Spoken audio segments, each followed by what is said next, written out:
నమస్తే, welcome two times day news.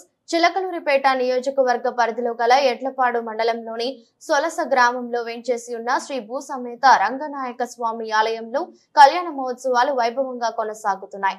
ఉత్సవాల్లో రెండో రోజు సోమవారం శ్రీ లక్ష్మీ అమ్మవారికి సహస్ర కుంకుమార్చన, అష్టలక్ష్మి పూజలు, పసుపు కుంకుమ, ఫల పుష్పాల వంటి 54 రకాల వస్తువులతో విశేష పూజలు నిర్వహించారు.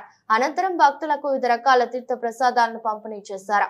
కార్యక్రమాలను ఆలయ ప్రధాన అర్చకులు పరుచూరి రామకృష్ణాచార్యులు నిర్వహించగా ఆలయ ధర్మకర్తలు అరవపల్లి మనోహర్, నాగజ్యోతి దంపతులు, అరవపల్లి బ్రదర్స్ పర్యవేక్షించారు. సొలస గ్రామ పెద్దలు భాగస్వాములు కాగా ప్రజలు సహకారం అందించారు. విశేష అష్టలక్ష్మి ఆరాధన పూర్వక మహాలక్ష్మి ఆరాధన కర్మని విశేష కుంకుమార్చన కర్మని సర్వ కర్మసు ప్రారంభ ముహూర్త